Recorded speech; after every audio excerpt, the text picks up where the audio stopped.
نحمدہ ونصلی علی رسولہ الکریم اما بعد فاعوذ باللہ من الشیطان الرجیم بسم اللہ الرحمن الرحیم۔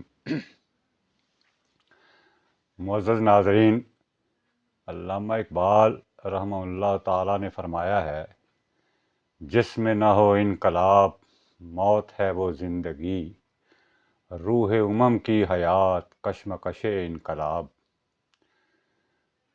مگر یہ انقلاب اس وقت برپا ہوتا ہے جب قوم کا خوابیدہ ضمیر جاگ اٹھے، اور شاید اب یہ وقت آ گیا ہے کہ حکمرانوں کے 75 سالہ ظلم و ستم کو برداشت کرتی ہوئی قوم کا ضمیر انگڑائیاں لینے لگا ہے، اور ایک نئے انقلاب کی لہر بھی جاگ اٹھی ہے۔ پاکستان میں 2024 کے الیکشن میں جعلی مینڈیٹ پر مختلف مقامات پر صدائے احتجاج بلند ہو رہی ہے۔ عوام الناس اپنے چھینے گئے حق پر شدید غم و غصہ کا شکار ہیں، اور انہیں یہ احساس ہو چکا ہے کہ خاموشی ان کے اپنے مستقبل اور ان کی نسلوں کے لیے زہر قاتل ہے۔ یہ غم و غصہ اور اس کے اظہار کا یہ شعور ان میں خود بخود پیدا نہیں ہوا۔ پاکستانی تاریخ میں یہ کارنامہ فرد واحد کے عزم و ہمت اور سیاسی شعور کے نتیجے میں پیدا ہوا ہے۔ مولانا الطاف حسین حالی کا ایک شعر اسی فرد واحد پر صادق آتا ہے، کیسا پھر کوئی اٹھا نہ بنی عامر میں، فخر ہوتا ہے گھرانے میں سدا ایک ہی شخص۔ یہ ایک شخص پہلے پاکستان کا ایک عظیم کرکٹر، پھر سیاستدان، اور پھر قیدی نمبر 804 کی حیثیت میں پاکستان کے 80% عوام کے دلوں پر اپنا راج کر رہا ہے، اور مخالف جماعتوں اور تمام تر سیاسی قوتوں کے بے رحمانہ دباؤ اور مظالم کے باوجود یہ راج ٹوٹ نہیں رہا، بلکہ بڑھتا ہی چلا جا رہا ہے۔ ان کے اندر غلامانہ ذہنیت کے پروردہ سیاستدانوں کا اصل چہرہ نظر آ گیا ہے، سو اس شعور سے نئے چراغ روشن ہو رہے ہیں۔ خوابیدہ پاکستانی قوم بیدار ہو رہی ہے، جبکہ اسمبلیوں میں پہنچنے والے یہ سیاستدان اپنی بقا کی جنگ لڑ رہے ہیں اور ہر قسم کے ظلم کو روا رکھے ہوئے ہیں۔ ظلم کہاں نہیں ہوتا؟ دنیا کی تاریخ اور آج کی پوری دنیا ظلم کی داستانوں سے بھری پڑی ہے، مگر پاکستان میں جس سطح پر ظلم و ستم نے اپنے پنجے گاڑ رکھے ہیں، عوامی اور سیاسی تناظر میں اگر پاکستان کی 75 سالہ تاریخ کے اوراق پر نظر کریں تو یہ اس قدر دردناک اور عبرت انگیز ہیں کہ ان کا ذکر کرنا بھی شاید اتنا ہی دردناک ہو۔ ظلم آخر ہے کیا؟ لغت کے اعتبار سے اس کے متعدد معنی اور مختلف قسمیں ہیں۔ طاقت کے بل پر کسی کا استحصال کرنا، اور سختی اور زبردستی سے کسی کے حق کو چھین لینا، کسی بات میں کمی بیشی کے ساتھ حق اور انصاف کے خلاف فیصلے کرنا، گمراہی، غلط کاری اور گناہ کبیرہ کے ضمن میں آتا ہے۔ سورہ البقرہ کی آیت نمبر 229 کے مطابق جو لوگ اللہ کی حدود سے تجاوز کرتے ہیں وہ بڑے ظالم لوگ ہیں، یعنی جنہوں نے اللہ کے مقرر کیے ہوئے اصولوں کی نفی کی اور مقرر ضابطوں سے آگے نکلنے کا راستہ اپنایا، ان کا شمار ظالموں میں ہوگا۔ اس کا اطلاق جہاں عام لوگوں پر ہوتا ہے، وہیں حکمرانوں کے لیے خصوصیت کے ساتھ ہے، کیونکہ ان کے اعمال عوام الناس کے اعمال کے ذمہ دار ہیں۔ اگر وہ انصاف کے تقاضوں کو پیش نظر رکھ کر معاشرے میں ظلم کو روکنے پر قدرت نہیں رکھتے، بلکہ ہر قسم کی ڈھیل دے کر وہ معاشرے کے افعال و کردار سے لاپرواہی اختیار کرتے ہیں، تو نہ صرف ان کا حکومتی منصب بے معنی ہے، بلکہ اس لحاظ سے وہ خود بھی ظالموں ہی میں شمار ہوں گے۔ حضور اکرم صلی اللہ علیہ وآلہ وسلم کا ارشاد گرامی ہے کہ اپنے بھائی کی مدد کرو، خواہ وہ ظالم ہو یا مظلوم۔ صحابہ نے عرض کیا، یا رسول اللہ صلی اللہ علیہ وسلم، ہم مظلوم کی تو مدد کر سکتے ہیں، لیکن ظالم ہونے کی صورت میں اس کی مدد کس طرح ہوگی؟ حضور اکرم صلی اللہ علیہ وسلم نے فرمایا ظالم کی مدد کی صورت یہ ہے کہ اس کا ہاتھ پکڑ لو، یعنی اسے ظلم کرنے سے روکو۔ گویا ظلم سے روکنا ظالم کو ظلم کرنے سے بچانے کے مترادف ہے۔ اب اگر حکمران ظلم کرنے پر اتر آئیں تو انہیں کس طرح روکا جا سکتا ہے؟ کیونکہ حکمرانوں کے پاس وہ تمام قوتیں جمع رہتی ہیں جن کی مدد سے وہ اپنے مخالفین پر ظلم کرتے ہیں۔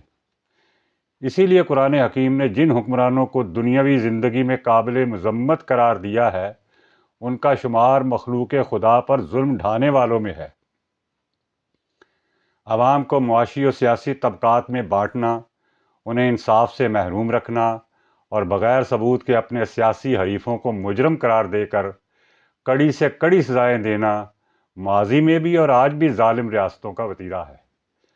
ماضی میں فرعون، نمرود اور بعد ازاں مسلمانوں کے عہد میں چنگیز و ہلاکو کے مظالم اس کی نمایاں مثالیں ہیں۔ علامہ اقبال نے فرمایا تھا اسکندر و چنگیز کے ہاتھوں سے جہاں میں 100 بار ہوئی حضرت انسان کی قبا چاک۔ بنو امیہ کے عہد میں خود یزید ایک ظالم حکمران کے طور پر سامنے آیا جس نے اسلام کے شورائی نظام کے بجائے فرد واحد کی حیثیت میں ولی عہد نامزد ہو کر تخت حکومت حاصل کیا اور ملوکیت کی بنیادوں کو مضبوط کرنے کے لیے خانوادہ رسول پر ظلم کی انتہا کر دی۔ قرآن حکیم کی روح سے اس نے اللہ کی مقرر کردہ حدود سے تجاوز کیا، جیسا کہ سورہ البقرہ میں فرمایا گیا ہے کہ جو لوگ اللہ کی حدود سے تجاوز کرتے ہیں وہ بڑے ظالم لوگ ہیں۔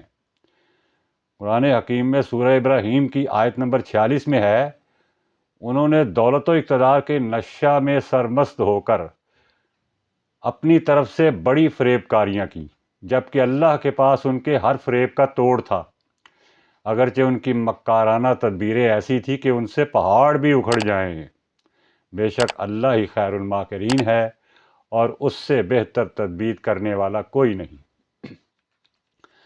حضرت ابو سعید خدری رضی اللہ تعالی عنہ سے روایت ہے کہ رسول اللہ صلی اللہ علیہ وسلم نے ارشاد فرمایا اے لوگو اللہ عز و جل سے ڈرو، خدا کی قسم جو مومن دوسرے مومن پر ظلم کرے گا تو قیامت کے دن اللہ عز و جل اس ظالم سے انتقام لے گا۔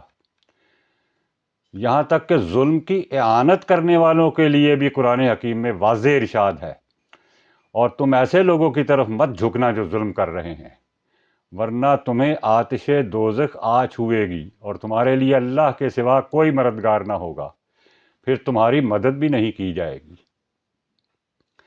یہاں ان کی طرف جھکنے سے مراد ظلم کی معاونت ہے، جبکہ ہمارا مین سٹریم میڈیا سیاست دانوں کے جھوٹ پر جس طرح پردہ ڈالتا ہے حیرت ہوتی ہے کہ ان کے اندر کا انسان کہاں دم توڑ گیا۔ دن رات کے بھاشن دیتے ہوئے ان کا زور بیاں اور تجزیاتی صلاحیتیں ہر اس جھوٹ اور ظلم پر پردہ ڈالنے کے لیے صرف ہوتی ہیں جو بدعنوان عناصر کو مزید جھوٹ اور ظلم پر آمادہ رکھتی ہیں۔ ان کا عمل نہ صرف ظلم کا معاون بن جاتا ہے بلکہ قرآن و حدیث کی روشنی میں خود بھی ان کی حیثیت ظالموں میں شمار ہوگی۔ اس طرح پولیس جس کے فرائض منصبی عوام کی حفاظت کرنا ہے ظلم کی معاون بن چکی ہے۔ نہتے عوام، بچوں، عورتوں اور بوڑھوں پر حکومتی اعلی کار بن کر اس نے جس طرح ظلم کیا، چادر اور چار دیواری کے تقدس کو مجروح کیا، اس بدعملی کے بارے میں حضرت عبداللہ ابن عباس رضی اللہ تعالی عنہ سے جو حدیث مروی ہے اس سے واضح ہے کہ ان کی حیثیت کتوں سے کم نہیں، اور کتے بھی استغفر اللہ جہنم کے کتے۔ فرمایا ان ظالموں کے مددگار اور محافظ یعنی جو ظلم کرتے ہیں قیامت کے دن جہنم کے کتے ہوں گے۔ سورہ صف کی آیت نمبر 22 کے مطابق ظالموں اور ان کے حامیوں کو قیامت کے دن ایک ہی جگہ یعنی جہنم میں اکٹھا کیا جائے گا۔ اللہ اکبر۔ حالیہ الیکشن سے قبل نگران حکومت کے غیر آئینی رویوں نے جس طرح پس پردہ قوتوں کے اعلی کار بن کر اپنے سیاسی حریفوں اور پاکستانی عوام پر ظلم و ستم کے پہاڑ توڑے، پاکستانی تاریخ میں اس کی مثال نہیں ملتی۔ آئین اور تمام اخلاقی ضابطوں کو بری طرح روند کر، اپنے کردار کی تمام پستیوں سے گزر کر، انہوں نے عوام سے نہ صرف ان کی آزادی اظہار کا حق چھینا، بلکہ اس بدعملی نے الیکشن کے درست نتائج بھی ان سے چھین لیے۔ یہ سب کچھ کیوں کیا گیا؟ پس پردہ بہت سی کہی انکہی داستانیں ہیں، مگر یہ حقیقت اظہر من الشمس ہے کہ ایک خوف تھا جو انہیں یہ سب کچھ کرنے پر مجبور کر رہا تھا۔ یہ ایک کڑے احتساب کا خوف تھا۔ انہیں یقین تھا کہ اگر وہ حکومتی ایوانوں سے باہر ہو گئے تو ان کا کیا دھرا ان کے اپنے گلے آ پڑے گا، اور یہی وجہ ہے کہ ان کے سابقہ اعمال کو اگر دیکھا جائے تو اب شاید برسر اقتدار آ کر بھی وہ یہ سب کچھ کرنے کو تیار رہیں گے۔ اس سے آگے ان کے سوچنے سمجھنے کی صلاحیتیں مفقود ہو چکی ہیں۔ وہ اس حقیقت کا ادراک کرنے کے لیے تیار ہی نہیں کہ انہوں نے اپنی بدعملی سے اپنی سیاسی ساکھ خود ہی برباد کر لی۔ اب اگر وہ حکومتی ایوانوں میں بیٹھ بھی گئے اور اب تک کے حالات و واقعات کے آئینے میں دیکھا جائے تو زور زبردستی سے اور قانون کی گردن مروڑ کر شاید بیٹھ جائیں، مگر ان میں بعض کے اندر بغض اور بعض کے ہاں بے معنی انتقام کی آگ شعلہ زن رہے گی۔ سو اس حوالے سے خیر کی امید کم ہی نظر آتی ہے۔ بہرحال میں تو یہی کہوں گا کہ بہتر صورت یہی ہے کہ وہ جیسے بھی اور جس طرح بھی حکومتی ایوانوں کا حصہ بن رہے ہیں، انتقام اور سیاسی بغض کے بجائے ملک کی خوشحالی و ترقی کے لیے سوچیں، اور اس ذات واحد کے حضور سجدہ ریز ہو کر اپنے کیے گئے ظلم و ستم کی معافی مانگیں، ورنہ ان کا بھی وہی حشر ہوگا جو ان سے قبل ظلم کرنے والوں کا ہوتا رہا ہے۔ انہیں معلوم ہونا چاہیے کہ ان کے ظلم کے پہاڑ جتنی طاقت بھی رکھتے ہوں، جب اللہ عز و جل کا عذاب نازل ہوتا ہے، ظلم کرنے والوں کی سب تدبیریں اور ان کے مکر و فریب رائی کی طرح اڑ جاتے ہیں۔ اس لحاظ سے قرآن و حدیث میں ظالموں اور ظالم حکمرانوں کی بڑی سختی سے سرزنش کی گئی ہے، جس کے مطابق ظلم کرنے والوں کے مقام و انجام کی حقیقت واضح ہوتی ہے۔ پاکستان کے حکمرانوں، سرکاری اداروں کے مختلف مناصب پر متمکن چھوٹے بڑے اہلکاروں اور خصوصاً عدل و انصاف کے اداروں کو اس آئینے میں اپنے اعمال کا محاسبہ خود کرنا چاہیے، اور سوچنا چاہیے کہ کہیں وہ اپنے عمل سے کسی ایسے فعل کے مرتکب تو نہیں ہو رہے جس سے ظلم اور مکر و فریب کو تقویت ملتی ہو۔ سورہ البروج میں اللہ تعالیٰ کا فرمان ہے، اِنَّ بَطْشَ رَبِّكَ لَشَدِيدٌ، بے شک تیرے رب کی پکڑ بہت سخت ہے۔ اللہ اکبر!